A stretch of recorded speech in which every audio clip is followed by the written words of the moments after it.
ఓం కాత్యాయనాయ విద్మహే కన్యాకుమారి ధీమహి తన్నో దుర్గిః ప్రచోదయాత్. స్వాహా. ఇక రాజమౌళి గారు, మీరేదో దేవుడు అనేవాడు లేడు లేదా నేను నమ్మను, అసలు ఆంజనేయ స్వామి అనేవాడు ఉంటే గనక ఇలా ఎందుకు జరిగింది, ఇలాంటి ప్రశ్నలు మీరు వేశారు కాబట్టి ఏదో కాస్త భక్తి మార్గంలో ఉన్నాను, ఒక చిన్న సలహా ఇస్తానండి. నచ్చితే తీసుకోవచ్చు, లేకపోతే వదిలేచ్చు, ఇబ్బంది ఏం లేదు. మీరు ఇదివరకు ఇంటర్వ్యూ ఇచ్చారు, మీకు గుర్తుందో లేదో కానీ ప్రజలు కదండి, అందులో ఇది సోషల్ మీడియా ప్రపంచం, ఇక్కడ మనం ఏం చెప్పినా అలా చుగుద్దినట్టు మిగిలిపోతుంటుంది. మీరు ఒకసారి అన్నారు, శ్రీకృష్ణుడు 16,000 మంది మంచి గర్ల్ ఫ్రెండ్స్ ఉన్నారు ఆయనకి, మంచి కమర్షియల్ హీరో, అందుకే నాకు బాగా నచ్చుతాడు ఆయన, మంచి స్టోరీకి దిట్టంగా ఉంటాడు హీరోలాగా. రామచంద్రుడు భలే బోరింగ్, ఎంతసేపు ఒక ఆడ మనిషితోనే ఉంటాడు, పైగా ఏమీ పలకడు, అమ్మా నాన్న మాట వింటాడు, అందుకే నాకు పెద్దగా ఇష్టం ఉండదు, ఆయన కమర్షియల్ హీరో కాదు అన్నాడు. ఒకసారి ఆలోచిద్దామండి. కృష్ణుడి నుంచి తీసుకోవాల్సింది భగవద్గీతలో కొన్ని ఉన్నాయి.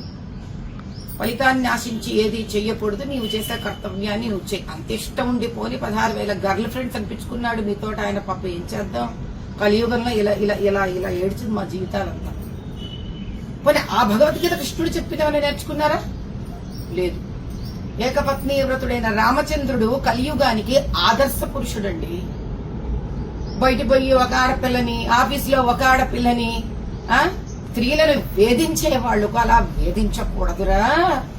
స్త్రీ పూజ్యనీయురాలు.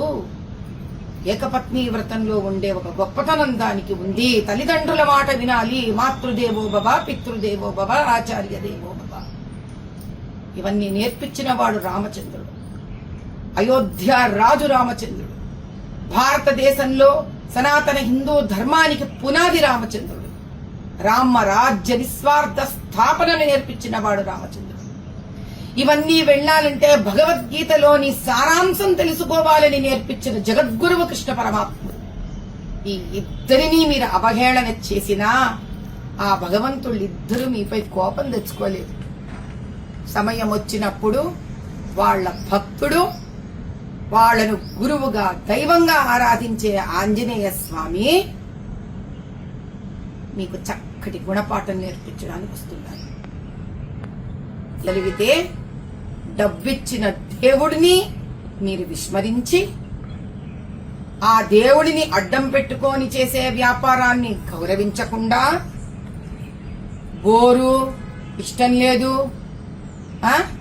ఇలాంటి పదప్రయోగం చేశారు కదా, అందుకు తగిన శాస్తి జవాబు ఆంజనేయ స్వామి ఇస్తాడు. ఎలా పడితే అలా మాట్లాడి సనాతన హిందూ ధర్మానికి మీరేం చేయలేరు. కానీ మిమ్మల్ని పూజించో, మిమ్మల్ని ప్రేమించో, మిమ్మల్ని అభిమానించే భక్తులకి మాత్రం మీరు ఎవరు అనేది మాత్రం తెలిసిపోయింది. దయచేసి ఇంకొకసారి ఇలా మీరు మాట్లాడరని, భగవంతుడి ఉనికిని తెలుసుకుంటారని ఆ పరమేశ్వరుని ప్రార్థిస్తున్నాను. రాజమౌళి గారు, దయచేసి మీ మాటలను వెనక తీసుకోగలరని ప్రార్థన.